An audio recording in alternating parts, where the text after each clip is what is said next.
যে আমার আম্মাজানের কণ্ঠের আওয়াজ ভেতরের রুমের থেকে সামনের দরজায় কেউ থাকলে শুনে না, এত কণ্ঠ ছোট।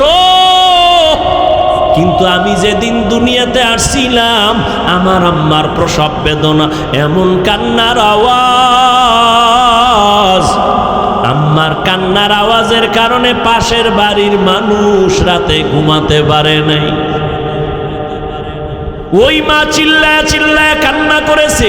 আমার দাদি, আমার নানি আমার আম্মাকে সান্ত্বনা দেয়, আম্মা জান কান্না করেন আর বলে আমারে কি সান্ত্বনা দাও, আমার স্বামীকে একটু কাছে দাও, তোমরা সরে যাও। আব্বা জানকে ডাইকা আম্মা জান আব্বা জানের হাতটা ধইরা কয়, স্বামী আমার, তোমার ঘরে আসছি, মন ভরে খেদমত করতে পারি নাই, আমারে তুমি আজ মাফ করে দাও। আমার মাথার উপরে 7 আসমান চেপে গেল, আমি মনে হয় এখন মরণের বিছানায় আছি, দাবি রাখবা না, দয়া করে আমারে মাফ করে দাও। আব্বা জান আম্মা জানের হাত ধরে কাঁদে আর কয়, বিবি ধৈর্য ধারণ করো, কান্না করিও না। এই কথা বলিয়া আমার আব্বা দৌড়ায় গিয়া যায় নামাজে সেজদায় পড়ে কাঁদে, ও দয়ার মালিক, আমার স্ত্রীটাকে সুস্থ করে দাও, আমার সন্তানকে তুমি আরামে প্রসবের ব্যবস্থা করে দাও। ওই মাকে কখনো কষ্ট দিয়া নামাজে দাঁড়াবা, নামাজ হবে না। জীবনের মূল কষ্ট মায়ের প্রসব বেদনা, 7 আসমান 7 জমিন তখন মায়েরই মাথায়। জীবনের মূল কষ্ট মায়ের, জীবনের মূল কষ্ট মায়ের প্রসব বেদনা, 7 আসমান 7 জমিন তখন মায়েরই মাথায়। আমার সুন্দর মুখ দেখে মার, আমার সুন্দর মুখ দেখে মায়ের ব্যথা যায় দে হাসাইয়া। ও আমার প্রাণের মা, মা গো মা, কোথায় গেলে মরে ছাড়িয়া, জনম দুঃখী ইয়াতীম আমি, চায় না কেহ ফিরিয়া। আমি যখন ছিলাম আমার মায়ের উদরে, চলাফেরা করলেন যে মায়ে কত কষ্ট করে। আমি যখন ছিলাম আমার মায়ের উদরে, চলাফেরা করলেন যে মায়ে কত কষ্ট করে। এমন মাকে কেমনে আজি, এমন মাকে কেমনে আজি যাব আমি ভুলিয়া। ও আমার প্রাণের মা, মা গো মা, কোথায় গেলে মরে ছাড়িয়া, জনম দুঃখী ইয়াতীম আমি, চায় না কেহ ফিরিয়া। মাগো আমি এতিম বলে বলে সবাই দেয় তারাইয়া, ক্ষুধার জ্বালায় দিন কাটাই মা পেটে ক্ষুধা নিয়া, ঘুমের মাঝে মাকে দেখে, ঘুমের মাঝে মাকে দেখে কেঁদে দেই বুক ভাসাইয়া। ও আমার প্রাণের মা, মা গো মা, কোথায় গেলে মোরে ছাড়িয়া, জনম দুঃখী ইয়াতীম আমি, চাই না কেহ ফিরিয়া। ওই যুবক আল্লাহর গোলাম নামাজের মধ্যে দাঁড়ানো, কানের মধ্যে আওয়াজ আসছে মা, পেছন থেকে পাহাড়ের পাদদেশে ডাক দিছে। যুবক সিদ্ধান্ত নিল আম্মাজানের ডাকে আমি সাড়া দিব না, আমি নামাজের মধ্যেই থাকব। আল্লাহর ইবাদতে এত মজা, মায়ের ডাকটাকে সে কোনো কর্ণপাত করল না। বৃদ্ধা মা, নবী বলেন রোদের তাপে নিরুপায় হইয়া বৃদ্ধা মা আবার কষ্ট করে করে বাড়ি চলে গেল। আর দেখার দরকার নাই, কিন্তু না, যতই রাগ করে বাড়ির মধ্যে বিছানায় যখন শুইয়া পড়ে, অন্তরের মধ্যে আবার সে আগুন। আমার সন্তানের না দেখলে ঘুম চোখে আসে না, কই ওই সন্তান আমি না দেখে ঘুমাইতে পারি না। আম্মা জান আবার সিদ্ধান্ত নিয়েছেন আমি আর একবার আমার বাবারে দেখার জন্য কষ্ট করে যাব। আমার পাহাড়ের পার্শ্বে হেঁটে হেঁটে যাইতে বড় কষ্ট, কিন্তু সন্তানের মোহাব্বত আমি মা বরদাস্ত করতে পারি না, কন্ট্রোল করতে পারি না। দেখার জন্য আর একবার মা রওয়ানা। ঠিক সূর্য উদিত হয়ে গেল, সূর্য উপরে, রোদের তাপ। নবী বলেন ওই আম্মা জান আবার হেঁটে হেঁটে পাহাড়ের পাদদেশে গিয়া দাঁড়ায় গেল। আগের দিনের মতো হাত কপালের কাছে নিয়া সূর্যের আলোটাকে বারণ করে, আড়াল করে আবার ডাক দিছে, ও কলিজার সন্তান কই, একটু নিচে নেমে আয়, আমি মা আবার তোকে এক নজর দেখার জন্য আসছি। আজও সন্তান নামাজের মধ্যে দাঁড়ানো, মায়ের কণ্ঠের আওয়াজ পাইয়া আবারও চিন্তায় পড়ে গেল, আমি কি নামাজটা ছেড়ে দিব নাকি মায়ের ডাকে সাড়া না দিয়া নামাজের মধ্যে আমি মশগুল থাকব।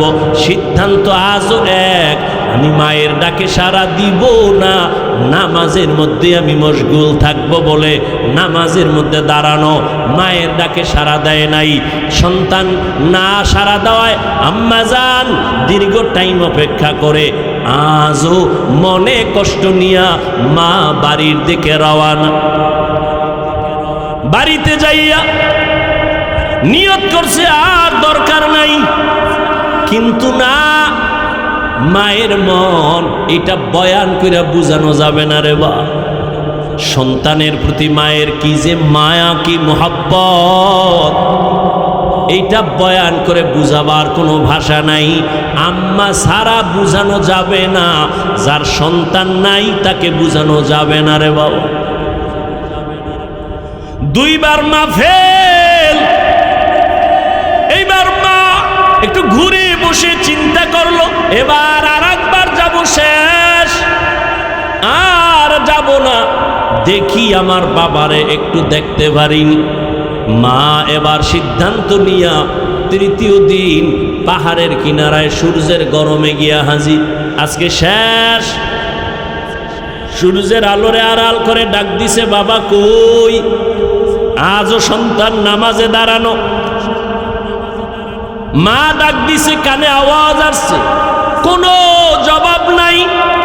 সন্তান আল্লাহর মোহাব্বতের প্রাধান্য দিয়া চুপচাপ নামাজে দাঁড়ায় আছে। আম্মা জান 2 দিন আইসা চলে গেলেন, আজকেও কি ফেরত যাবেন? বুঝে না, বৃদ্ধা মা মনেরে বুঝাইতে পারে না। কিন্তু আম্মা জান আজকে কষ্ট বেশি হয়ে গেল, 3 দিন আসলাম, ডাকে সাড়া দেয় না সন্তান, আজকে বরদাস্ত করা যায় না। আম্মা জান আজও নিরুপায় হইয়া যায়, তবে অন্য 2 দিন জবানটারে বন্ধ করে গেছেন, আজকে জবান বন্ধ করে না, আসমানের দিকে তাকাইয়া একটা ডাক দিছে, মালিক ও আল্লাহ, আমার কষ্ট কি তুমি দেখো না? আমার সন্তান 3 দিন আসছি, আমার ডাকে সাড়া দেয় না, ও মালিক তোমার আদালতে একটু না বললেই না, আমি কন্ট্রোল করতে পারি না, আমি একটু বলি বেশি না রে আল্লাহ। ওরে জেনাকারিনী মহিলার চেহারা না দেখাইয়া কবরে নিও না। বাস আদালতে চলে গেছে। এই কথা কয় নাই জিনা করাইয়া নিও, শুধু কি বলছে, জেনাকারিনী মহিলার চেহারা দেখাইয়া নিও। এটা কি বর্তমানে কোনো গুনাই তো মনে করে না, যে সারা রাত মোবাইলে জেনা করে, চোখ দিয়া তাকায়া তাকায়া বেগানা দেখে, ওর কাছে তো এটা গুনাই না। আমরা বাধা দিলে আমগো দুশ্মন মনে করে। অথচ দর্শনের পরের ফাইনাল স্টেপ হলো ধর্ষণ, ধর্ষণের আগে হয় দর্শন। এজন্য ধর্ষণকে কন্ট্রোল করার জন্য দর্শনকে বন্ধ করো। বুঝে নাই, না বুঝলে না বুঝো, মাওলায় বুঝ না দিলে কি করার? তুমিও মুসলমান, আমিও মুসলমান, তোমার আল্লাহ আমার আল্লাহ 2 না 1?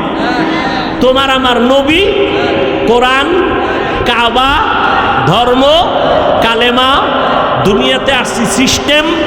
বিদায়বেলা কাফনের সংখ্যা হবে 3টা, তাও 1 কালার। হুজুরগো কালার আলাদা, আপনাদেরটা আলাদা না, সব এক। কবরের সাইজ, আপনাদের এলাকার কবর 1 হাত বড়, ছোট না সমান? কবরের প্রশ্ন 3টা, তাও নাকি আলাদা? আমাকেও যেই প্রশ্ন, আপনাকেও সেই প্রশ্ন।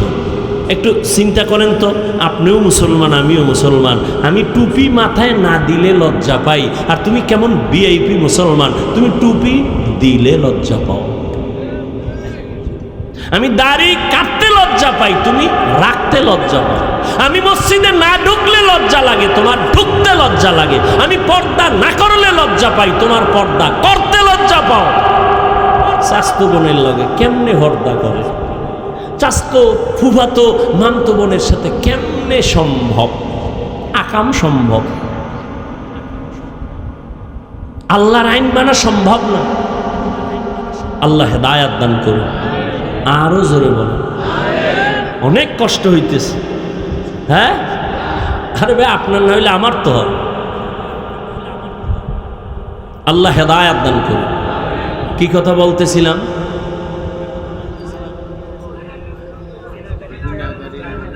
জিনাকারী মহিলার চেহারা না দেখাইয়া আমার ছেলেরে মরণ লাগিয়ে গেছে। আর সে আজিমে ছেলে কিন্তু নামাজে দাঁড়ানো। বাকি অংশটুকু বলবো। এই পর্দার আড়ালের আম্মা জান,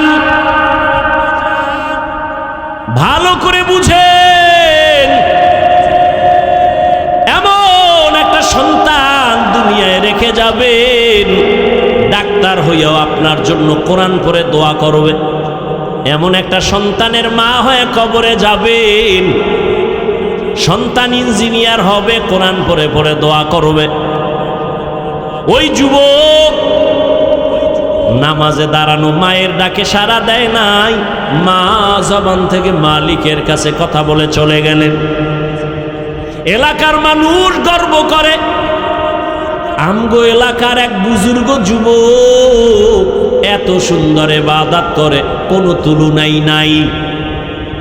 মায়ের বরদোয়া তো এটা তো কবুল হইয়েই গেছে। কেমনে কেমনে কবুল হইতেছে দেখতে থাকেন।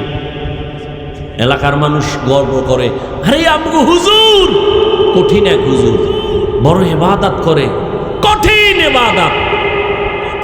একজন ওই এলাকার সুন্দরী রমণী রূপসী, সে কয় এত প্রশংসা করো কার?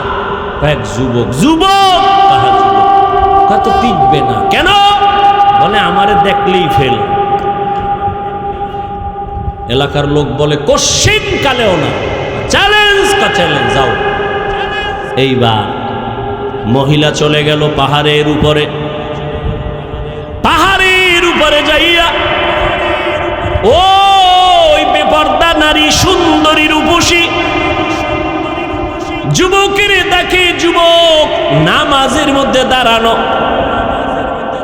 যুবতী ওই নারীটা সুন্দরী রমণী যুবকের সামনে দাঁড়ায় গেল। যত অপকৌশল পড়ার দরকার সব কৌশল করিয়াও দেখে যুবকের নজরটা ওই যুবতীর দিকে একবারও যায় না। সর্বশেষ ওই মহিলা ব্যর্থ হইয়া নিচে চলে আসলো। আর মায়ে কইছিল জেনাকারিনী নারীর চেহারা না দেখায় মরণ দিও না। এই মহিলা কি করছে?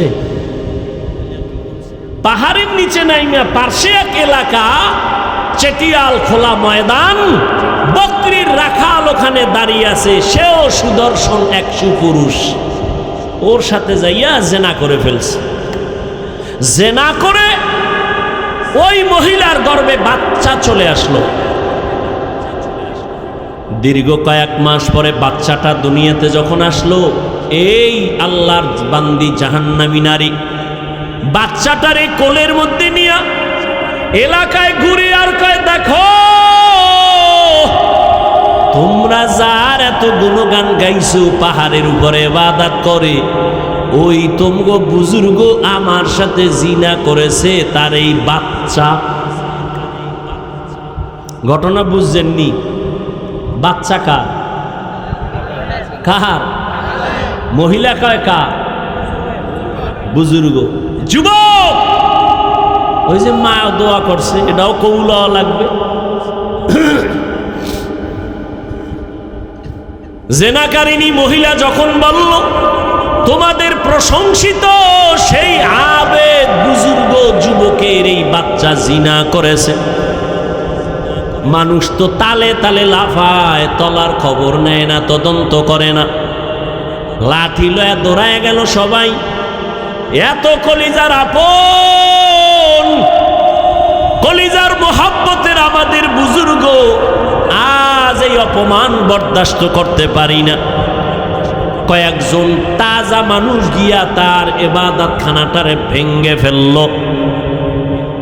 হঠাৎ একজন গিয়া বুজুর্গ যুবকের গায়ে যখন একটু টাচ করলো, যুবক বলে আমি আল্লাহর গোলাম, আমার গায়ে টাচ করছো কেন বলো? তারপরে টাচ করো, আগে বলো কেন? বলে আপনি নাকি জিনা করেছেন, এত গর্ব করেছি আপনাকে নিয়ে, আপনি নাকি জিনা করেছেন। কোথায়? বলে আমগো এলাকার সুন্দরী নবনী বাচ্চা পর্যন্ত তার কোলের মধ্যে চলে আসছে। আল্লাহর বান্দা যুবক আবেদ বলে আল্লাহর জাতের কসম আমি অপরাধ করি নাই, জিনা করি নাই। কয় আপনি বলতে পারবেন নি মহিলার সামনে? বলে পারবো, নিয়ে আসো। এবার মায়ের দোয়া কবুল হইতেছে। জিনাকারিনীর চেহারা না দেখায় কবর দিও না। যুবক ইবাদতে লিপ্ত। এলাকার মানুষ বলে এই নারী ওই বুজুর্গের সামনে দাঁড়ায় বলতে পারবি নি? কয় বলবো। কয় চল। পাহাড়ের পাদদেশে এলাকার অনেক মানুষ সহ ওই মহিলা বাচ্চা নিয়ে দাঁড়ানো। এবার একজনে ডাক দিছে, আসেন আমরা সব রেডি। মহিলা বাচ্চা নিয়ে আসছে, আপনি নিচে নেমে আসেন। ওই যুবক নিচে নজর করে দেখে অনেক মানুষ, সুন্দরী মেয়ে বাচ্চা নিয়ে দাঁড়ানো। যুবক এটা দেখা সিজদায় পড়ে উপরে বয়া কান্নে, আল্লাহ জানি না তুমি না জানি আমার উপরে বেজার হয়েছে। ও আল্লাহ, আমি এতদিন তোমার কদমে কুদরতি ভাবে সিজদা করি, তুমি ইজ্জত হেফাজতের মালিক। আমার উপরে অপবাদ আসছে আমি নাকি জিনা করেছি। আল্লাহ তুমি তো জানো আমি নিষ্পাপ, আমি জিনা করি নাই। ও আল্লাহ তুমি আমার ইজ্জতের হেফাজত করো, কুদরতের দ্বারা তুমি হেফাজতের ব্যবস্থা করো। যুবক কান্নাকাটি করে দোয়া করিয়া এবার পাহাড়ের নিচে নেমে আসলো। নিচে নেমে এসে ঠিক ওই সুন্দরী মেয়েটা সামনে বাচ্চা নিয়া, আল্লাহর বান্দা যুবক ডাক দিয়া বলে, কি ব্যাপার এই মেয়ে, কি নাকি তুমি রটাইছো আমার নামে? বলে হ্যাঁ। কি রটাইছো? বলে তুমি আমার সাথে জিনা করেছো। বলে মিথ্যা কথা। বলে নেই তো তোমার বাচ্চা। তখন কি আর ওই কি জানি পরীক্ষা করে না, ডিএনএ আসিল, দি কিচ্ছু নাই। আর মিয়া রসুল শুনাইতেছেন এ ঘটনা, তাহলে বুঝেন ওই যুগের না, আরো আগের,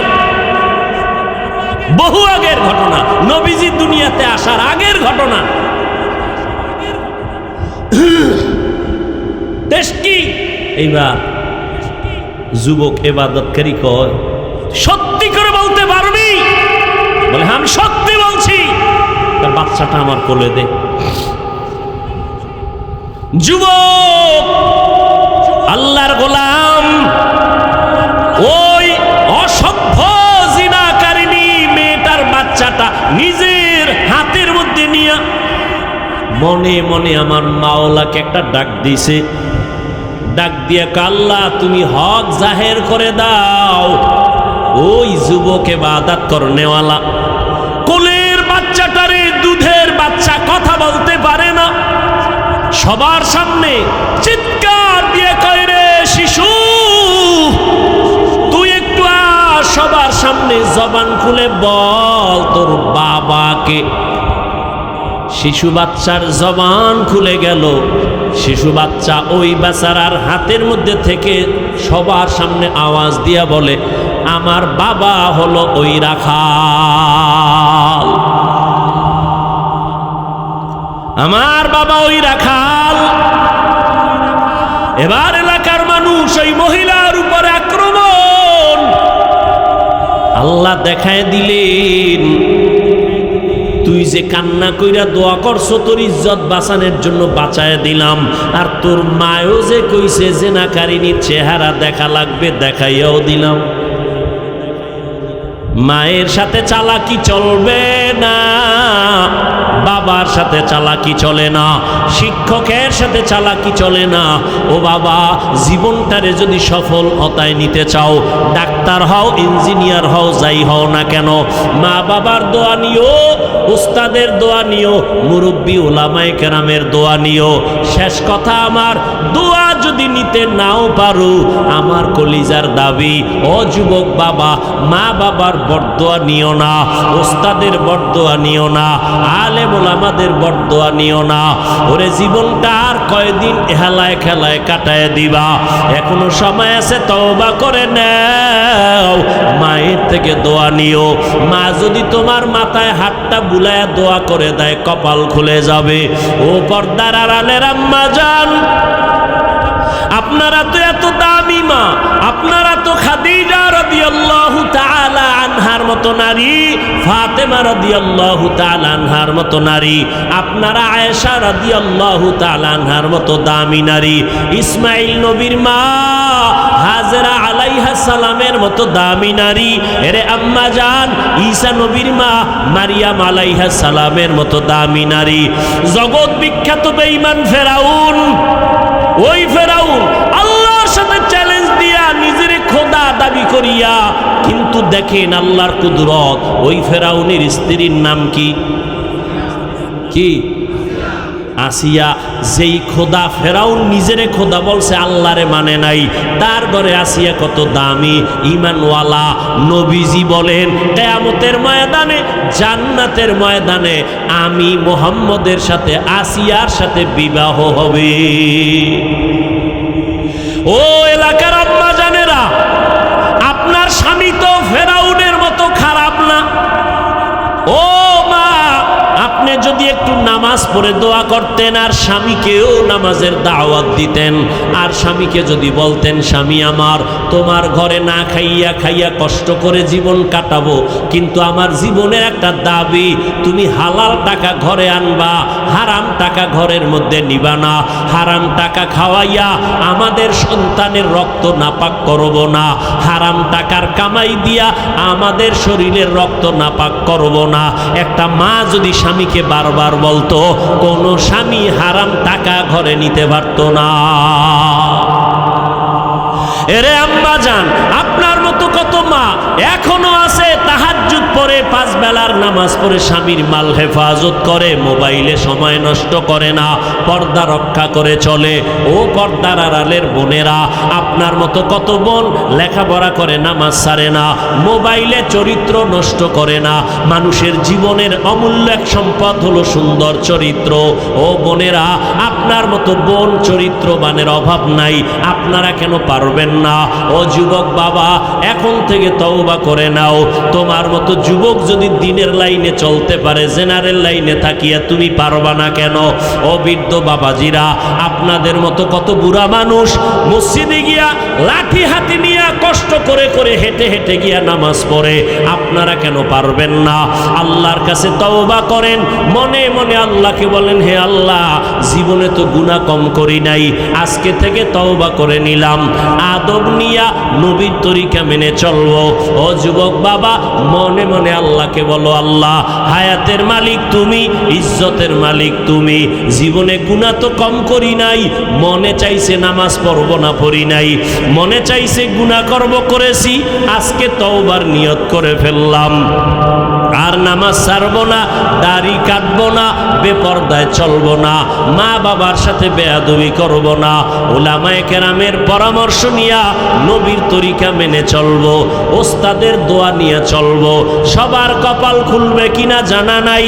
আজকে বয়ানের শুরুতে আবু জাহালের কথাই তো বলেছিলাম, নবীরে দেখলো, কপালে কালেমা জুটলো না, জানি না ময়দানে কার কপাল খুলবে আর কার কপাল পুড়ে যাবে। যদি কপাল খুলিয়া যায়, ওই বান্দা তওবা করবে, মরে যাব আর নামাজ ছাড়ব না। জানি না কার অন্তর খোলা, তওবা করে আমার আল্লাহকে মনে মনে বলো, হে মালিক, জীবনে আর নামাজ ছাড়ব না, বেপরদায় চলব না, মা বাবাকে কষ্ট দিব না, উলামায়ে কেরামের পরামর্শ নিয়া, ওস্তাদ মুরব্বীদের দোয়া নিয়া নবীজির তরিকা মেনে চলব।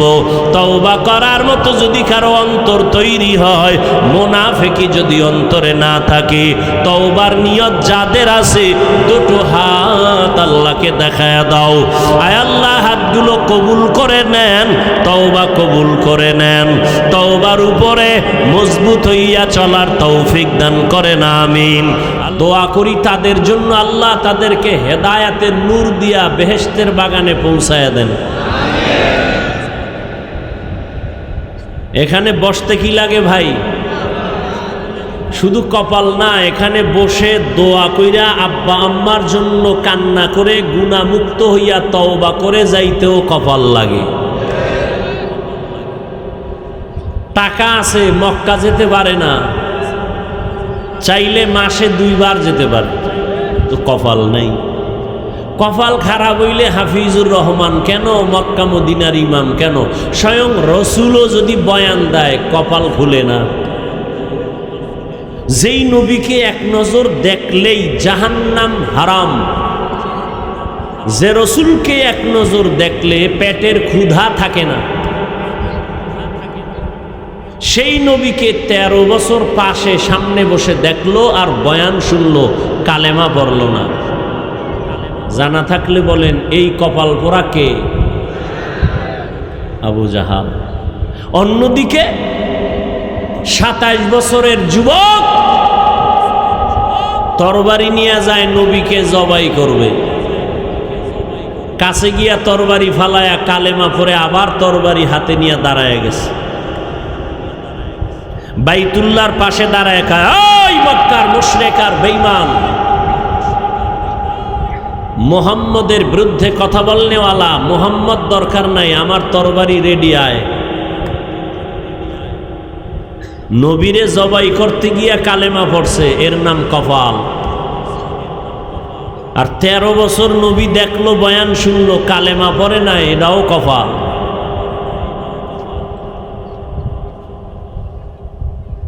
এজন্য যাদেরকে আল্লাহ বসার তৌফিক দিছেন, বরকত মনে কইরা নিয়ত করেন যে দোয়া করে এরপরে যাব ইনশাআল্লাহ।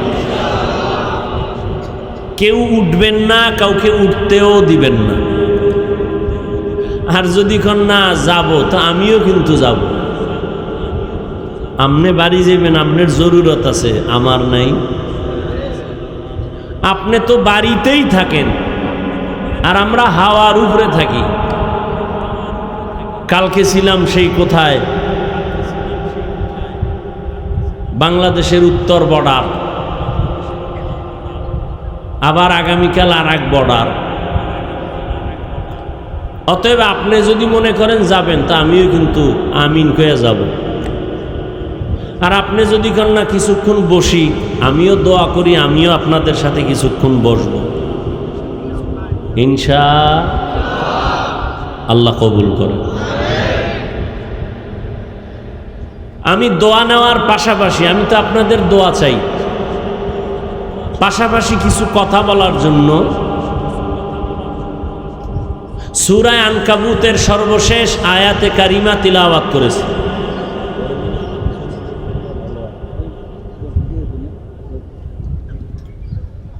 রসুলের হাদিস থেকে ছোট্ট এক টুকরো হাদিস পড়েছে।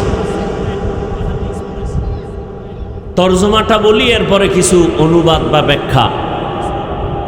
আল্লাহ বলেন, ওয়াল্লাযীনা জাহাদু ফীনা লানাহদিয়ান্নাহুম সুবুলানা ওয়া ইন্নাল্লাহা লামাআল মুহসিনিন।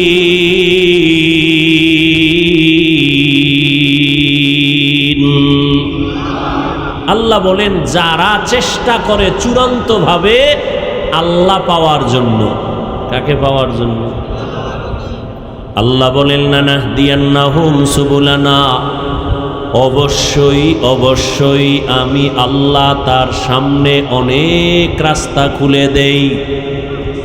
সুবহানাল্লাহ। না আসবে কেমনে? যেই জবানে 24 ঘন্টা গালি আর মিছা কথা আর গীবত, ওই জবানে সুবহানাল্লাহ আসতে তো একটু সময়ের দরকার। আল্লাহ সবাইকে কবুল করেন। ঘুমে ধরছে কেউ? আমার কিন্তু ঘুম। আপনি তো জনমের মতো দিনে ঘুমাইছেন, আমাদের ঘুম নাই, খাওয়ান নাই। একটা মানুষের টাইম মতো ঘুম আর খানা না থাকলে লোকটা ব্যালেন্স হারা হয়ে যায়, কথার স্টেশন থাকে না। এরপর যদি আবার জার্নি লাগাতার, একদিন ঢাকা যায় হোমনার মানুষ, 3 দিনে হইয়া থাকে, বেহুশ হয়ে গেছে, আর ঢাকা যাব না। এরপরে আইসা আবার 1 মিনিট আর 10 মিনিট না, ঘন্টাকে ঘন্টা চেঁচামেচি করা। তাও এক জায়গায় হইলে এক কথা, এখান থেকে সেখানে এক জায়গায় ছিললে আইসি নদী টদী পার হইয়া মাগরিবের পর। আবার এক লাইনের মানুষ হইলে টেনশন নাই, কিন্তু এটা কেমন প্যান্ডেল, সব লাইনের মানুষ এখানে আছে। বাংলাদেশ ভূখণ্ডে যত লাইন আছে, সব লাইনের মানুষ এখানে আছে। সবার দিল মন পজিশনে রাইখা কোরআন সুন্নাহর আলোকে সঠিক কথা বলা, এটা রবের দয়া ছাড়া সম্ভব না। আমি মাঝে মাঝে উদাহরণ দেই, রাষ্ট্রপতি ভাষণ দিবে জাতির জন্য, ভাষণটা লিখে দেয়, টিম তৈরি করে লিখে দাও, লিখে দেওয়ার পরে কমপ্লিট ওই ভাষণটা মোতালা করে দেখে 13 বার। 5 মিনিটের ভাষণ, একটা শব্দ উল্টা হয়ে গেলে জনগণ বিপরীত লাইনে চলে যাবে। 5 মিনিটের ভাষণ যদি এতবার দেখতে হয়, আর আমরা তাও আবার মুখস্থ বয়ান, ঘন্টাকে ঘন্টা 12 মাস, এটা কেমনে সম্ভব? এরপরও দুই একটা তো ভুল হওয়া স্বাভাবিক। আবার সেই ভুলটা যদি কোনো আল্লাহর বান্দা ধইরা এনারে নিয়া ঢোল বাজায়, এর মতো কুলাঙ্গার ইসলামের দুশ্মন আর কেউ হতে পারে না।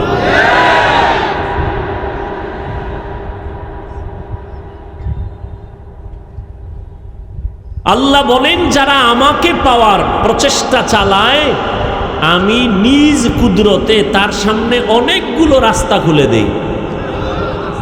আরো আস্তে করে বলেন। ঘুমের তো পেরেশানি নেই, আর টুকটাক ক্ষুদায় তো বয়ে বইস দেয়। অনেকের দেখতেছি বুট চাবাইতেছে, এখানে আওয়াজ হইতেছে, বাদাম খাইতেছে।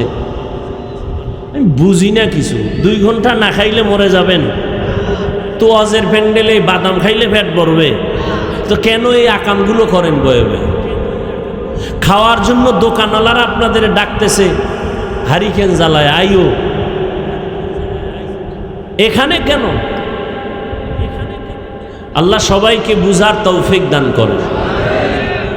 আর আপনারা বাড়ি যায় যে ঘুমাবেন তাও না। বাঙালি রাতে ঘুমায় না, বাঙালি রাতে মোবাইলের হক আদায় করে, সকালে ঘুমায়। সবই যদি ঠিক হয় তো বেঠিক কি?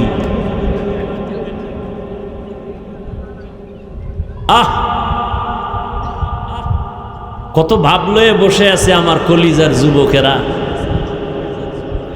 মাস্তান মাস্তান ভাব। অথচ যদি তলায় হাত দেওয়া যায়, চিল্লাইয়া কান্না কইরা মইরা গেল, এর দুঃখ মিটে না। এই পরিমাণ গুনাহ আমার যুবকেরা সারা রাত মোবাইল দেখে করে।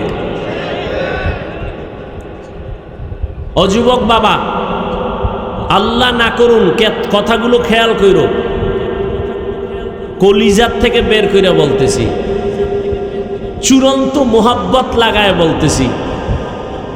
আল্লাহ না করুন যদি তুমি আজকে মরে যাও, কথার কথা, তোমার আব্বা আম্মা কিন্তু খুশি। তুমি বলবে এটা কেমন কথা, বাপ মা খুশি? হ্যাঁ, কাঁদবে তোমার জন্য, কিন্তু ভেতরে খুশি, কারণ তোমার চরিত্র তোমার মা বাবাকে বিমুখ করে ফেলেছে। তোমার মা বাবা মনে মনে কষ্ট পাইছে তোমার কারণে। তোমার চরিত্র এত খারাপ, কোথাও মুখ দেখাইতে পারে না, লজ্জা কয়ে সন্তান না থাকা ভালো। আমি যুবককে বলি, তোমার বয়স কত? 25, 30? এই বয়সে তুমি কি অর্জন করেছো? মা বাবার বরদোয়া। এই যুবক, কি অর্জন করেছো? মা বাবার বরদোয়া। এটা একটা জীবন হইল?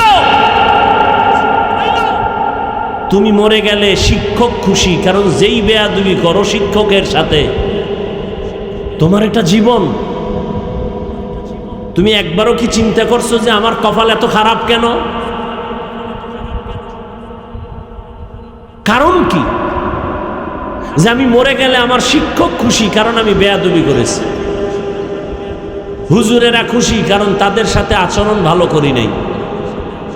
জীবনে কি অর্জন করলাই 30 বছরে? সবার বরদোয়া। অথচ তোমার মতোই তো যুবক জেনারেল লাইনে পড়ে, কথার আগে সালাম দেয়, আজান হলে মসজিদে দৌড়ায়। ও পারে, তুমি পারো না কেন? অবশ্যই তোমার কপালে কারো অভিশাপ লেগেছে, তোমার উপরে আল্লাহ বেজার।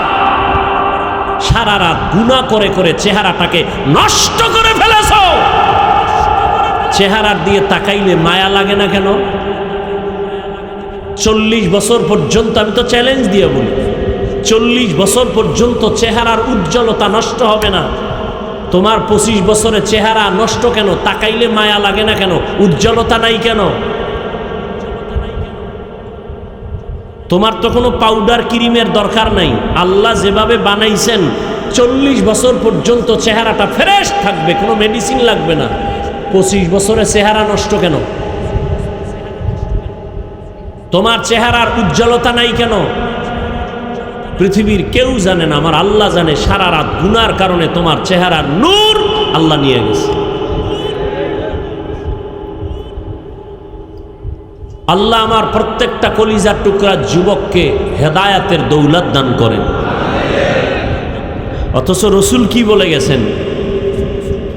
মক্কা নগরীর মানুষ চরিত্রহীন লম্পট, এদিকে আমার আব্বা নাই, মা হারাই আমি অসহায়, চতুর্মুখী দুশ্মন। ঠিক সেই সময় বুড়ারা আমার বিরোধিতা করেছে, যুবক আমার উপকার করেছে।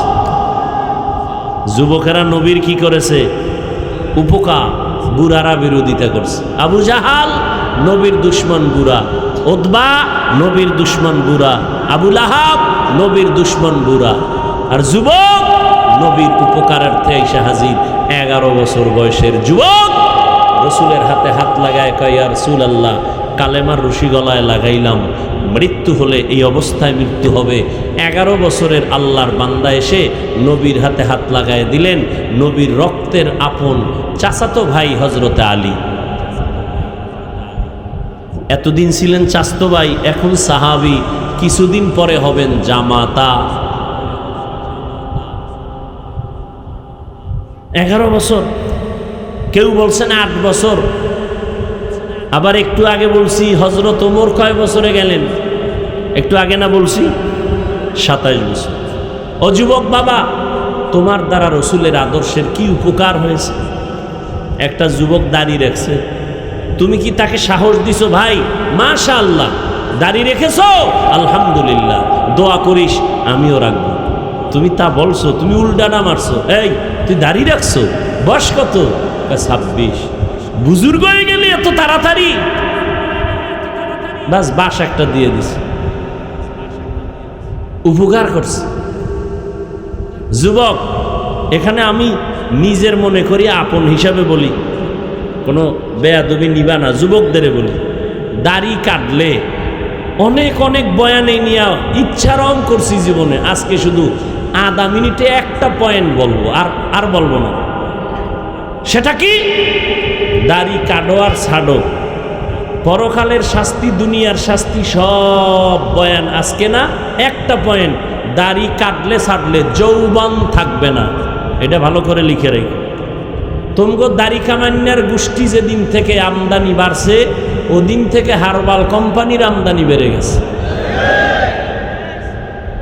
আল্লাহ হেদায়াত দান করুন। বেয়াদবি মাপ চাই, আমি কারো ক্ষতির জন্য বলি নাই, আমি উপকারের জন্য বলছি। এমন এক সময় আসবে কান্না করবা, চোখের পানি মোছার মানুষ পাইবা না। হ্যাঁ, কি খুশি! আমি তো পাইয়া লাইছি। কি পাইছো? কোরআন লইয়া কসম খাইছি, আমারে ছাড়া সে কিছু করবে না, মরণও আমার সাথে, জীবনও আমার সাথে। ওই বিবারিয়া বইলে আসছি, যুবক তোর কাছে যেই মাইয়া কোরআন লইয়া শপথ করছে, ও নাম্বার কত? 13। হুজুর কেমনে কইলেন? এই মাইয়া ভালো না খারাপ, এটা তাজা স্কেল দিয়া যাই, আজীবন মনে রাখবি। তুই যেই সিরিয়ালের, ওই মাইয়াও এই সিরিয়াল। তোর সিরিয়াল যদি হয় 3, মাইয়ারটাও 3। তোর যদি সিরিয়াল হয় 7, মাইয়াও 7।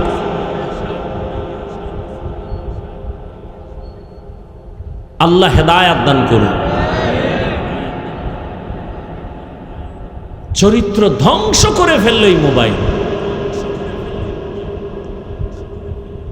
আল্লাহ পাক বলেন, যারা আমাকে পাওয়ার প্রচেষ্টা চালায়, আমি তার সামনে অনেকগুলো রাস্তা খুলে দেই। ওয়া ইন্নাল্লাহা লামাআল মুহসিনিন, আমি আল্লাহ মুহসিনদের সাথেই থাকি। পয়গম্বর বলেন, মান তাওয়াযা লিল্লাহ রাফাআহুল্লাহ, যে ব্যক্তি আল্লাহর সন্তুষ্টির জন্য নিজেকে ছোট মনে করবেন, আল্লাহ তার মর্যাদা অনেক উঁচু বানায় দিবেন।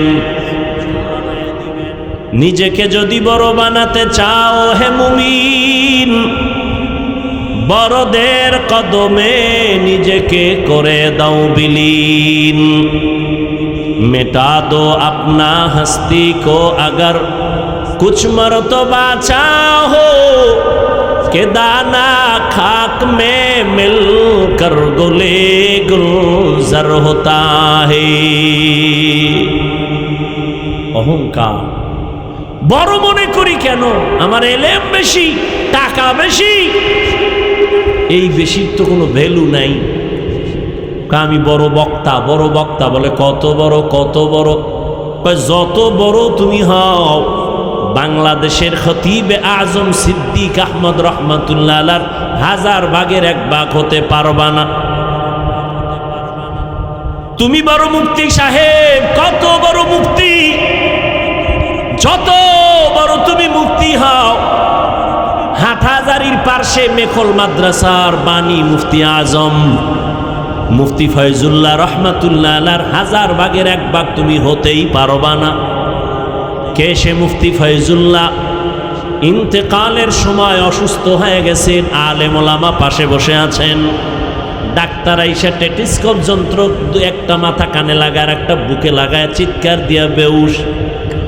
হুশে আসার পরে বলেন, ডাক্তার চিল্লাইয়া বেহুশ হয়ে গেছো কেন? ডাক্তার বলে, আল্লাহর জাতের কসম, শত মানুষ এক জায়গায় বসে আল্লাহর নামের জিকির করলে যেমন আওয়াজ হয়, মুফতি ফয়জুল্লাহর বুকের মধ্যে, সিনার মধ্যে সে জিকিরের আওয়াজ কানে শুনেছি। আউলিয়ারা কারে উকবা ইখতিয়ার, জাহেলারা কারে দুনিয়া ইখতিয়ার। মাইলে মোমেন সোয়ে মোমেন মিশাওয়াত, মাইলে কাফের সোয়ে কাফের মিশাওয়াত। এজন্য নবী বলেন, নিজের ছোট মনে করিও, আল্লাহ মর্যাদা বাড়াবেন। নবীর মতো দামি আর কে আছে? মুফতি ফয়জুল্লাহ রহমাতুল্লাহ আলাইহি কেন, সব মুফতিয়ানে কেরাম, মুফাসসিরিনে কেরাম যদি এক পালায় দেই, সাহাবায়ে কেরামের সমান হবে না, তারা আরো বড়। কয় সাহাবায়ে কেরাম কত বড়, রহমতুল্লিল আলামিনের সাথে তুলনাই হবে না। নবী কত বড়, আমার নবী কত বড়। নবী আসার আগে বিধর্মীরা সেই বয়ান করে নবী কত বড়, নবী আসার পরেও বয়ান চলে। কানে আওয়াজ আসতেছে না, মনিটর কই? মনিটর কই? মনিটর দিবা না? আমারে কষ্ট দিয়ে তোমার লাভ আছে? মরাডারে মারো কেন? কয় লড়ে কেন?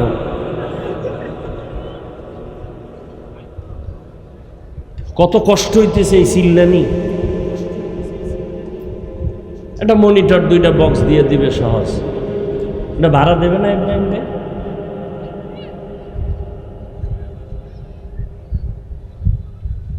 এত সহজ বয়ান করা। ডাক্তারেরা আমাকে কোনো ঔষধই দিতে চায় না, যেই টের পাই আমি ওয়াজ করি, হবে না।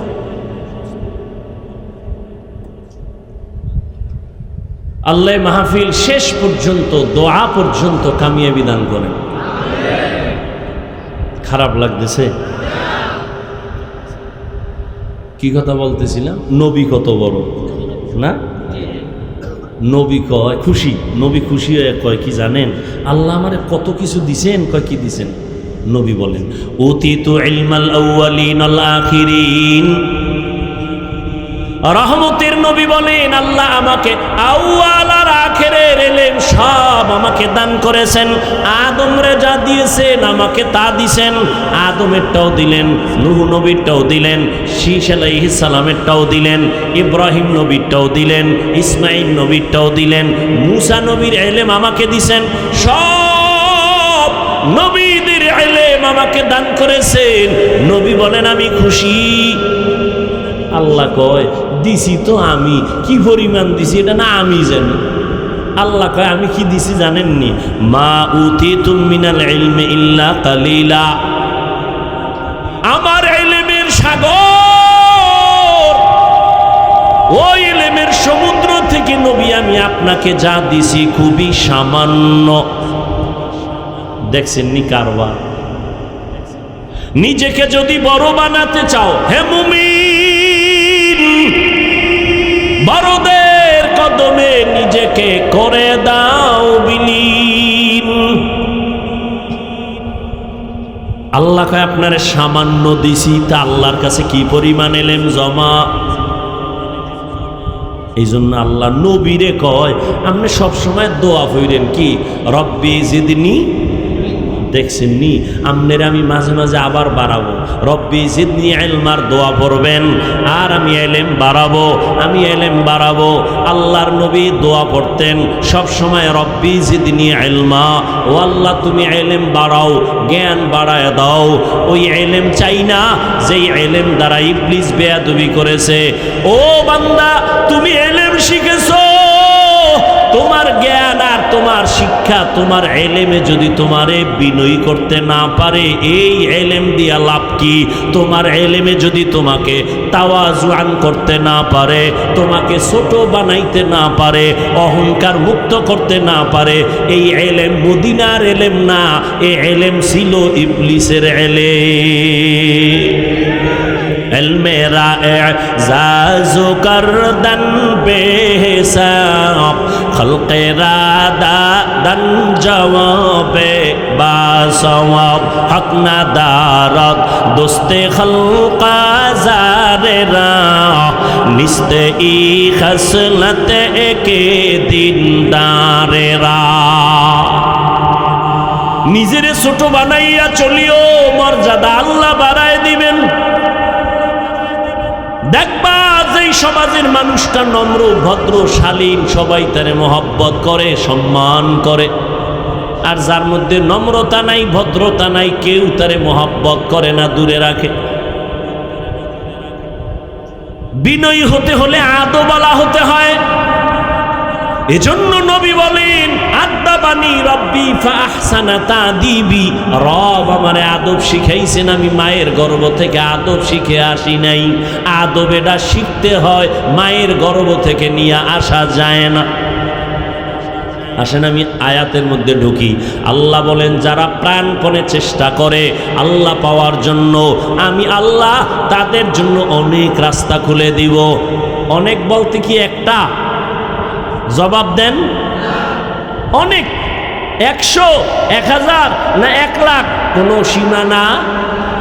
খুব খেয়াল করেন, আমি আলোচনায় ঢুকতেছি, আপনাদের দোয়া থাকলে একটু আগাবো ইনশাআল্লাহ। কষ্ট হবে এখানে যতক্ষণ বসে আছেন, একটা গুনাহ তো হবেই না, নেক লেখা হবে, অনবরত নেক। আল্লাহ সবাইকে কবুল করে। ও কলিজার যুবক, ও পর্দার আড়ালের আম্মা জান, ও বোনেরা, ও বৃদ্ধ বাবাজি, কয়দিন গত বছর এখানে বয়ানে আসছিলাম নি? আজকে খবর নিয়ে দেখেন, গত বছর যারা প্যান্ডেলে ছিল আজ অনেকেই কবরের বাসিন্দা। আজ আমরা বসে আছি, আগামী বছর এই প্যান্ডেলে বয়ান চলবে, আমরা কে থাকবো কোনো জানা আসেনি। জিন্দেগি মে বন্দগি তু কর নাহি, জিন্দেগি মে বন্দগি তু কর নাহি, जिंदगी में बंदगी शर्मिंदा है, जिंदगी में बंदगी शर्मिंदा है। খারাপ লাগে যুবকেরা?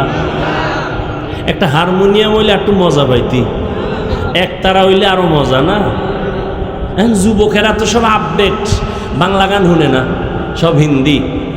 মোবাইলে হিন্দি গান চালায় আর লাফায়। কেউ অর্থ কি আব্বাও বুঝে না, আমিও বুঝি না, লাফাও কেন? কয় মজা।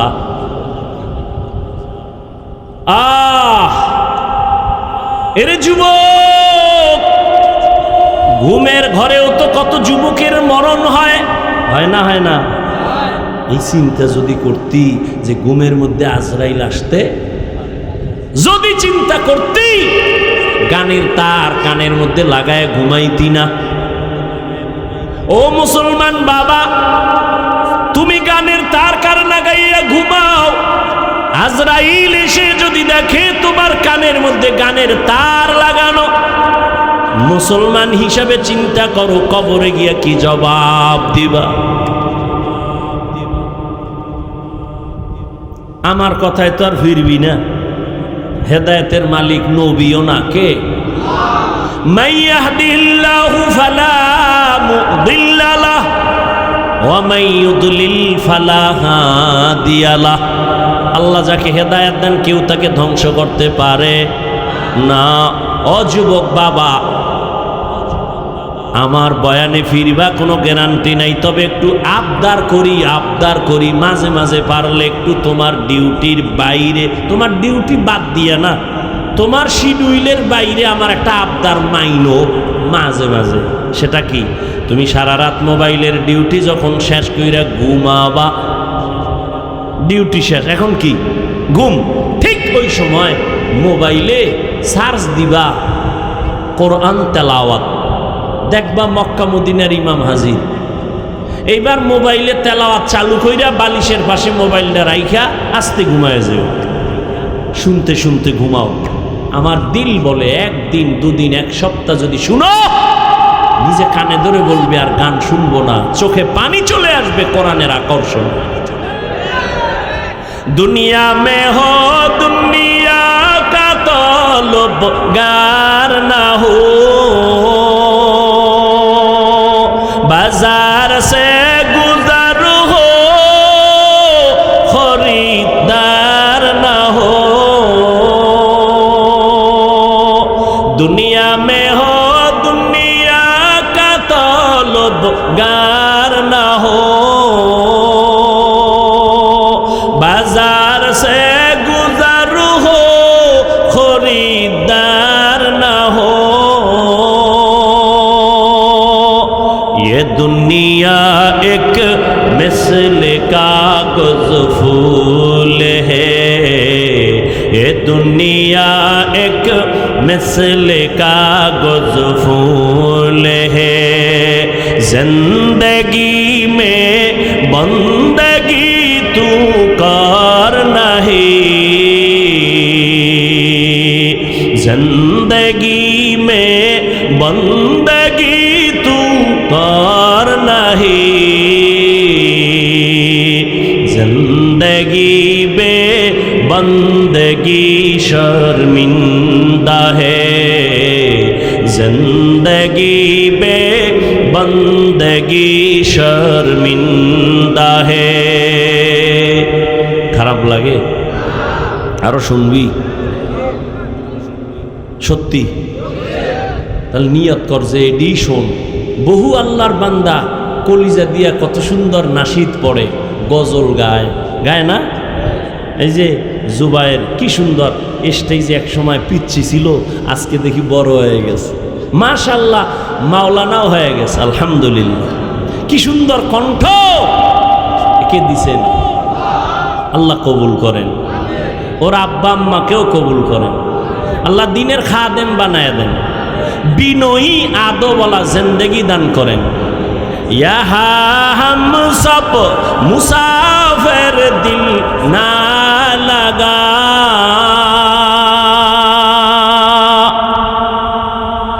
এ দুনিয়া মুসাফির খানা, দিলটাকে দুনিয়ামুখী করো না, দুনিয়া তোমার পেছনে ঘুরবে, তুমি আল্লাহর খোঁজে ঘুরো। এরে যুবক, ভালো করে বুঝো, আল্লাহ বলেন যারা আমাকে পাওয়ার জন্য চূড়ান্তভাবে চেষ্টা করে আমি রাস্তা খুলে দিব, একটা না অনেক।